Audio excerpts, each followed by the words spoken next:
Allison Alanna. Welcome to my channel, and in today's video we're going to be talking about the things that I am going to be doing in 2024. But first, if you are a new subscriber or a new visitor here, make sure that you do subscribe when you enter on into the video. And if you're a returning subscriber, as always, thank you so much for always tuning in. So honey, the first thing that I know that I'm going to be doing in 2024 is taking 1 to 2 days per week for myself. By 2024, all of my kids should be back in school. Okay, I shouldn't have nobody home with me. So I'm going to be taking 2 days out of the week just for myself. When they're in school, those days are going to go either to my nails, going out to eat, going to the movies, going to the spa, getting a massage, of which I have gift certificates for that I haven't been able to use, or anything that I want to do, even a therapy appointment. If I wanted to get on the phone with my therapist or go to a session, they would interrupt that. So now that I know that everybody should be back in school around that time, I'm definitely dedicating 2 days, not 1, but 2 days out of the week just for myself, because I have been home with my youngest, or had him home with me, since like September. So I'm gonna make up for all those days and all those months where I wasn't really able to really breathe, have my space to myself, which is very, very healthy. I used to be one of those moms that felt like I had to have my kids with me all the time, but I learned over the years that space is good. Space is very, very healthy for your mental health. So honey, I'm looking forward to those 2 days. The next thing that I would like to do is find a church home. I've been, I left my original state about 17, 18 months ago. And I have looked at some churches online, and I was looking at my home church online as well for some time before I switched over to a different church online. However, I'm looking for a physical church. I'm ready to get back into the building and to just be in the presence, you know what I mean? And I'm hoping that I can find something that just feels right. You know when you go somewhere and it just feels right, like you belong, this is your space, this is where God wants you, this is where you should be. I definitely want to get that feeling when I go there. So I'm hoping that soon I can find a church home that makes me feel just like that. So the third thing that I would like to do is travel more. Even if it is just a road trip, I want to travel once a month. I think it is so refreshing. I think that I always feel so good. Like when I get back from a vacation, I always feel so good when I come back, kind of like refreshed and, almost like a new start on things.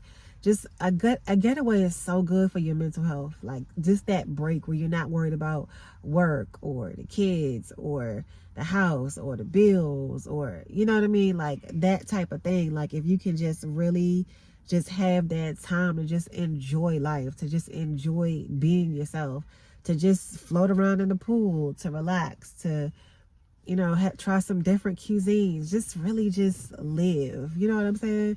Traveling feels good to me. I love it. I love the feeling of walking into a fresh,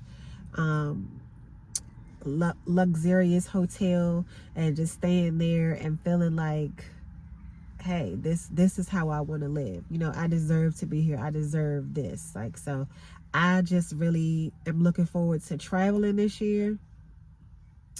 And I really want to do that once a month, even if it's just a road trip. We used to do road trips all the time, and I'm perfectly okay with going to do that so that I can just be back into that vibe, get that feeling of rejuvenation and feeling refreshed again.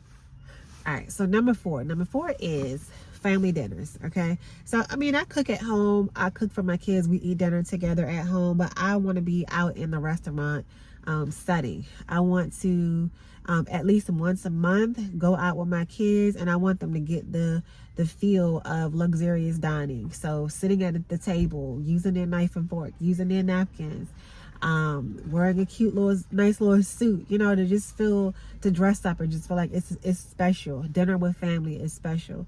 So we're going to dress up, we're going to go out at least once a month. We're going to go and enjoy time as a family together, at a nice restaurant, and just enjoy that. I think that's something my kids will appreciate, because my kids definitely love to eat, and that they'll have good memory of, and it'll give them good life skills as well. How to act at the table, how to act in a restaurant, how to have etiquette, things that they need to be learning at this age anyway. So I think that'll be a really dope thing to start incorporating in. Like, just make sure, even if it's just $200, just try to set that aside each month, and that's going to be our monthly allowance to go out and eat dinner as a family. So that's one thing that I want to do, and that I'm really looking forward to. Number 5 is kind of funny. Okay, I wouldn't even say embarrassing. To me, it's just funny. And number 5 is going to be learning how to ride a bike and learning how to swim. Okay, let me tell y'all about this journey.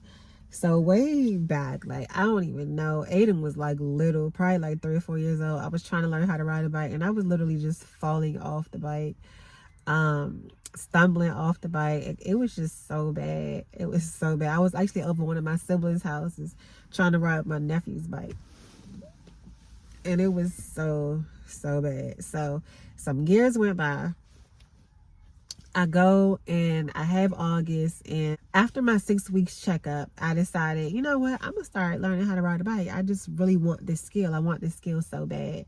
And I have scoliosis, so I have an issue with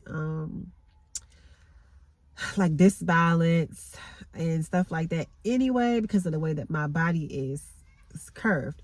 So because of that, I feel like that may be my issue with bike riding, but I feel like I could do anything if I practice, right? I just don't care. I don't accept no when it comes to things that I feel like I could control. So I'm just like, all right, I go out to start bike riding. I'm about 6 weeks postpartum, and I went out. I'm pretty sure I was already cleared by my OBGYN to resume all activities. But every time I would start riding the bike again, like, I think I had went out to practice like 3 to 4 times. And I restarted bleeding again. So I was just like, why? Every time I go out to ride this bike, I restart bleeding. Maybe my body is just not ready, So some time went by. I started getting busy with the baby. Days went on. He started getting more and more demanding, always needing to be held. And I just kind of let it go, right? And we had so many bikes back then. Now I don't have any bikes. So I would have to go buy myself a bike just to learn how to ride. However, I'm willing to do that because that is a skill that I want for sure. And I also want my kids to learn how to ride a bike. And so when it comes to and the bike riding wasn't going too bad though. It was like a lot better than the last time that I tried, but I still hadn't mastered it. So one thing, it was a lot better, but one thing that I hated about trying to learn how to ride a bike was the fact that the seats were just always hard and uncomfortable. Like, I hated it. I don't know what it is, like, but as a woman, I don't know if y'all use like different seats when y'all ride bikes or what the case might be, but I personally do not like the way the seats feel sitting on them. It just don't feel good. So if y'all got some tips on the bike riding seats, give me one of them, because I don't know what I'm doing. But I'm open to some suggestions on that. So as it relates to the swimming thing, I haven't tried much of this at all. Like, I don't think I've been in a pool since I was like 16. I've been in a pool since then, but not for the purpose of trying to swim, right? So I want to find like a private instructor, because I feel like it would be, unless they got classes for grown people at the aquatic centers and stuff like that, which they probably do, because I know they got like senior aerobics and stuff.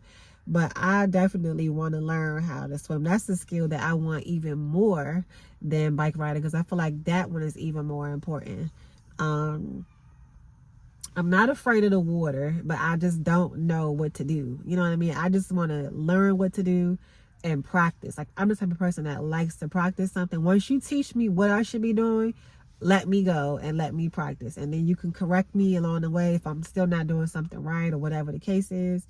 But I just really like to practice And that's when I feel like I get the skill. Like, I don't want to just come once a week. Like, show me on Monday and then let me practice every day until the next Monday when I come back to you. That's how I'm going to feel like I'm getting it, you know? So I'm hoping to really conquer in that area, because that's a very important skill to learn. And I had Ace in swim lessons in April of this year, and he was doing basketball in like January. So he's been getting a little bit of sport and, you know, some familiarity with the water, but my other kids haven't.